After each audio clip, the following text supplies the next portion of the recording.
ಯಾದಾದ್ರಿ ಎಂದು ಕರೆಯಲ್ಪಡುವ ಯಾದಗಿರಿಗುಟ್ಟ ತೆಲಂಗಾಣ ಯಾತ್ರಾ ತಾಣವಾಗಿದ್ದು ಶ್ರೀ ಲಕ್ಷ್ಮೀ ನರಸಿಂಹಸ್ವಾಮಿ ದೇವಸ್ಥಾನಕ್ಕೆ ಹೆಸರುವಾಸಿಯಾಗಿದೆ.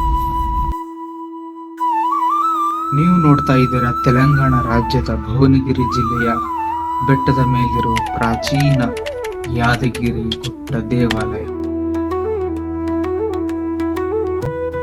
ಇಲ್ಲಿಂದ ಆ ಶಿಖರಕ್ಕೆ ಹೋಗ್ಬೇಕಂದ್ರೆ ಈ ಹೊರದ್ವಾರದಿಂದ ಸ್ಟೆಪ್ಸ್ನ ಹತ್ಕೊಂಡು ಮೇಲೆ ಇರಬೇಕು. ಸುಮಾರು 350 ಸ್ಟೆಪ್ಸ್ ಏರಿದ ಮೇಲೆ ನಮಗೆ ಮೊದಲ ದರ್ಶನವಾಗುವುದೇ ಶ್ರೀ ಆಂಜನೇಯ ಸ್ವಾಮಿ.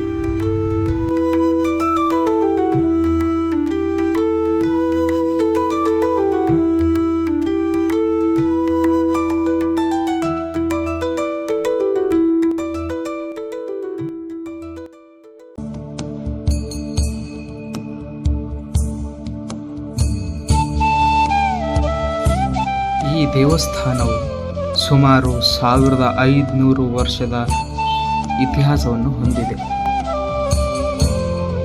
ದೇವಸ್ಥಾನದ ನಿರ್ಮಾಣ ಕಾಲವು 14ನೇ ಶತಮಾನದ ಕಾಕತೀಯ ರಾಜವಂಶದ ಪ್ರೋತ್ಸಾಹದಿಂದ ದೇವಸ್ಥಾನವನ್ನು ನವೀಕರಿಸಿದರು.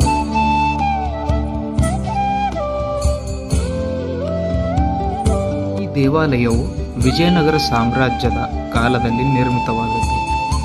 ಇದರ ಶಿಲ್ಪಕಲೆ ಮತ್ತು ಧಾರ್ಮಿಕ ಮಹತ್ವಕ್ಕಾಗಿ ಪ್ರಸಿದ್ಧವಾಗಿದೆ.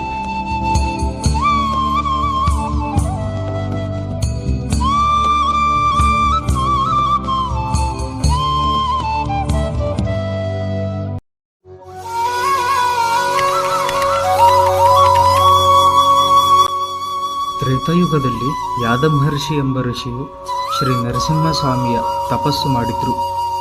ಅವರ ಭಕ್ತಿಗೆ ಮೆಚ್ಚಿದ ವಿಷ್ಣುವು 5 ರೂಪದಲ್ಲಿ ದರ್ಶನವನ್ನು ಕೊಡುತ್ತಾರೆ. ಆ 5 ರೂಪಗಳೇ ಶ್ರೀ ಜ್ವಾಲ ನರಸಿಂಹಸ್ವಾಮಿ, ಶ್ರೀ ಯೋಗಾನಂದ ನರಸಿಂಹಸ್ವಾಮಿ, ಶ್ರೀ ಗಂಡಭೇರುಂಡ ನರಸಿಂಹಸ್ವಾಮಿ, ಶ್ರೀ ಉಗ್ರ ನರಸಿಂಹಸ್ವಾಮಿ ಮತ್ತು ಶ್ರೀ ಲಕ್ಷ್ಮೀ ನರಸಿಂಹಸ್ವಾಮಿ. ಈ ದೃಶ್ಯವನ್ನು ನೋಡಿ ವಿಸ್ಮಯಗೊಂಡ ಯಾದ ಮಹರ್ಷಿ ಈ ಎಲ್ಲ ಸ್ವರೂಪಗಳು ಶಾಶ್ವತ ಅನುಭವ ನೀಡುವಂತೆ ಭಗವಂತನನ್ನು ಬೇಡಿಕೊಳ್ಳುತ್ತಾರೆ. ಲಕ್ಷ್ಮೀ ನರಸಿಂಹಸ್ವಾಮಿ ಅವರ ಪ್ರಾರ್ಥನೆಯನ್ನು ಕೇಳಿ ಗುಹೆಗಳ ಗೋಡೆಗಳಲ್ಲಿ 5 ರೂಪಗಳಲ್ಲಿ ತನ್ನನ್ನು ತಾನೇ ಸ್ಥಾಪಿಸಿಕೊಂಡರು. ಆದ್ದರಿಂದ ಈ ಕ್ಷೇತ್ರವು ಪಂಚ ನರಸಿಂಹ ಕ್ಷೇತ್ರಂ ಎಂದು ಕರೆಯಲಾಗುತ್ತದೆ. ಇಲ್ಲಿ ಅನೇಕ ಭಕ್ತಾದಿಗಳು ತಮ್ಮ ರೋಗ ನಿವಾರಣೆಗೋಸ್ಕರ ದೇವಾಲಯದಲ್ಲಿ 40 ದಿನಗಳ ಮಂಡಲ ಪ್ರದಕ್ಷಿಣೆಯನ್ನು ಕೈಗೊಳ್ಳುತ್ತಾರೆ.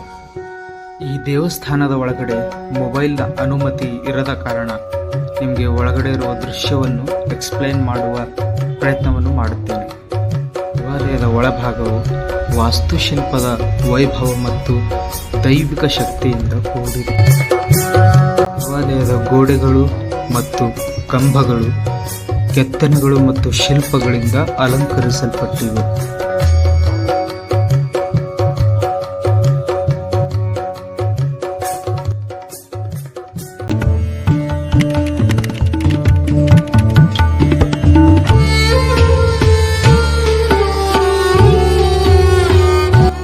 ಶಿಲ್ಪಕಲೆ ಬಗ್ಗೆ ಹೇಳಬೇಕು ಅಂದರೆ ಈ ದೇವಾಲಯವು ದ್ರಾವಿಡ ಶೈಲಿಯ ವಾಸ್ತುಶಿಲ್ಪವನ್ನು ಹೊಂದಿದೆ.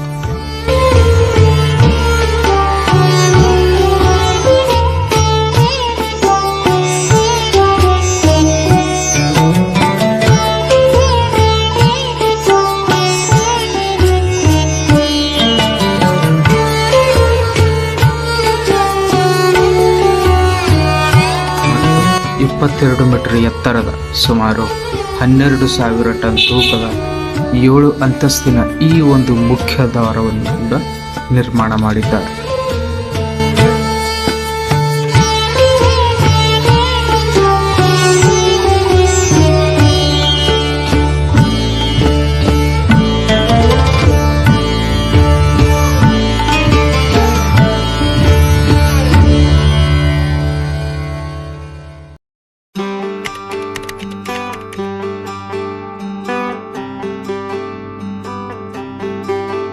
1500 ವರ್ಷಗಳ ಹಿಂದಿನ ಇತಿಹಾಸ ಇರುವ ಈ ದೇವಸ್ಥಾನವನ್ನು 2015ರಿಂದ 2022ರವರೆಗೆ ಪುನಃ ನಿರ್ಮಾಣವನ್ನು ಪ್ರಾರಂಭಿಸಿ 2022ರ ಮಾರ್ಚಲ್ಲಿ ಉದ್ಘಾಟನೆ ಕೂಡ ಮಾಡಿದ್ದಾರೆ.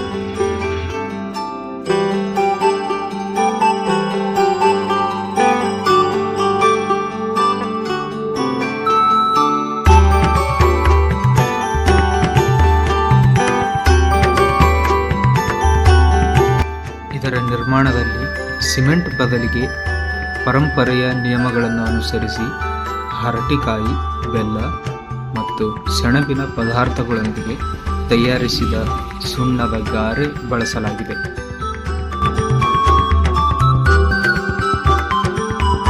ಇಲ್ಲಿ ನಡೆಸುವ ಆಚರಣೆಗಳು: ಬ್ರಹ್ಮೋತ್ಸವ.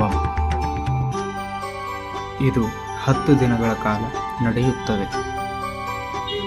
ನರಸಿಂಹ ಜಯಂತಿ ಅಂದರೆ ಶ್ರೀ ಲಕ್ಷ್ಮೀ ನರಸಿಂಹಸ್ವಾಮಿಯ ಜನ್ಮೋತ್ಸವದ ಆಚರಣೆ ಮತ್ತು ವೈಕುಂಠ ಏಕಾದಶಿ.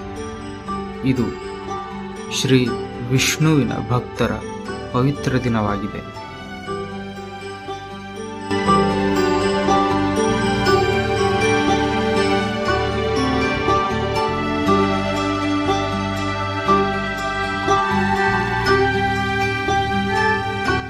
ಯಾದಗಿರಿಗುಟ್ಟ ದೇವಸ್ಥಾನವು ಆಧ್ಯಾತ್ಮಿಕ ಅನುಭವವನ್ನು ನೀಡುವ ಮತ್ತು ಭಕ್ತರನ್ನು ಆಕರ್ಷಿಸುವಂತಹ ಪವಿತ್ರ ಸ್ಥಳವಾಗಿದೆ.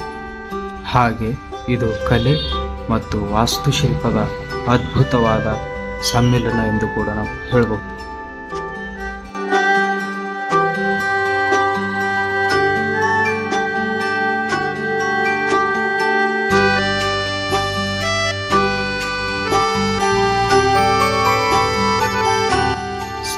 ಈ ಒಂದಿಷ್ಟು ಮಾಹಿತಿಯನ್ನು ನಾವು ನಿಮ್ಮ ಮುಂದೆ ಹಂಚಿಕೊಳ್ಳಲು ಪ್ರಯತ್ನಿಸಿದ್ದೀವಿ.